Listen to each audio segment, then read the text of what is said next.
Times.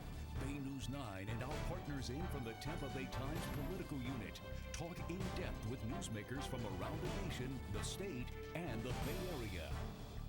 Welcome back, everybody. Al Rochelle is always joined by the Tampa Bay Times political editor, Adam Smith, who will introduce our guest and ask the first question. Adam, good to see you, bud. You too, Al. We are lucky to have Carl Zimmermann, Democrat running and hoping to unseat Republican Peter Nair in the North Pinellas district of House District 65. Thanks for being here. Now, you've run twice before. I have. The first one was a squeaker. Right. The last one was not so close. Why? No. Last one was even more of a squeaker. It was 48.6% in 06. In the most Republican district in the state of Florida, it was 49% in 08. So it's going to be 51% in 2012. What makes you think the third time's the charm? Well, you know, it's my opponent, who I assume is going to win the primary. It's the way he runs his life. I just don't think he represents the people of our district or the people of Florida. And I mean, he's been bankrupt twice. He opened up an internet gambling cafe when the sheriff told him not to. It had to be shut down. Now the girl that he sold it to was arrested, charged with 46 counts of gambling. You know, I think he's ready to be unseated. So it's largely personal issues then? Well, actually, it's not. It's just that's what gives me the edge in a dominantly Republican district. But no, the real reason why I'm running is because I think I can bring fresh ideas, new ways to solve problems for Florida.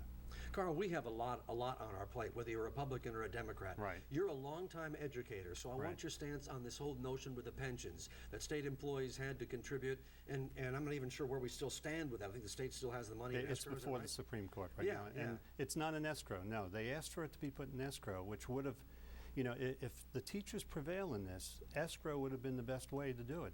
If they do prevail, it's going to create havoc. It's going to be bedlam with the budget because they have to pay all that money back. So you didn't think it was a good idea to begin with? It wasn't a good idea. And, you know, I can understand, you know, in the private industry, people pay into their own pension. And I don't think teachers have a problem with that, but it's a negotiated issue, and it has to be renegotiated. You can't just take somebody's money away from them, and that's what they did.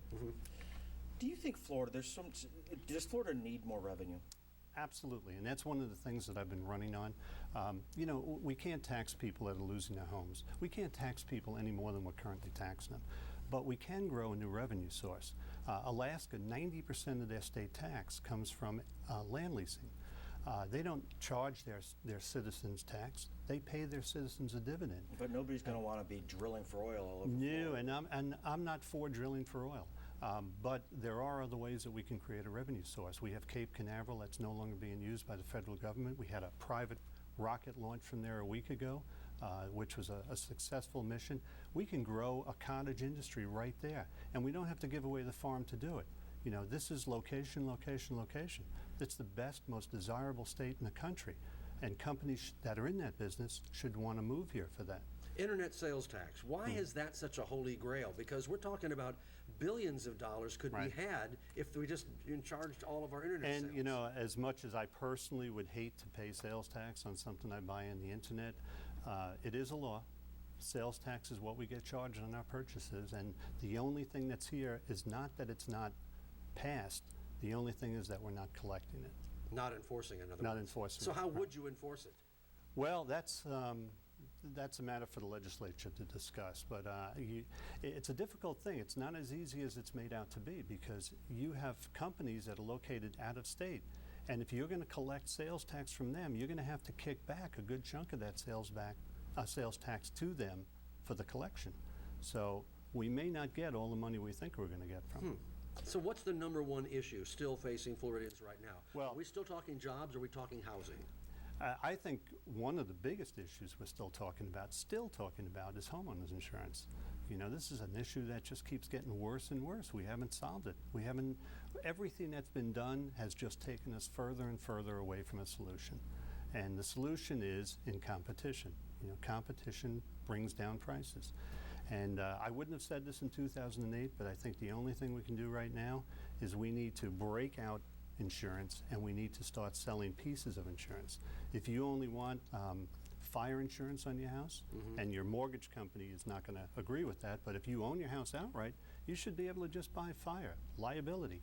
And if we do that, there are companies all over this country that will say, I'll sell you liability, I'll sell you fire, I'll take that risk. And when they start doing that, other companies that are offering the whole package to be competitive are going to keep the package and offer it to you for less. Do you agree with the view that citizens' rates, for instance, should be capped? That there should be a limit on? Well, it's not so much that they should be capped. I think that, right now they're charging a lot of money. They're trying to build up a large amount of capital in case we're hit with a catastrophic storm. And that's a smart thing to do. Of course, they just took that $5.5 billion or $6.5 billion, and they're now using it to put a bond out where they're paying 18% interest for people to buy reinsurance bonds. It's a great idea, but we're losing 18. Who's getting 18% interest these days? That's a tremendous amount of money. I know. Now, coming up when Political Connections continues, we'll have the results from our latest iPoll question dealing with the issues you are most paying attention to in this election. Those results and your comments are just ahead. Bay News 9 is your news source. Exclusively on Bright House Networks.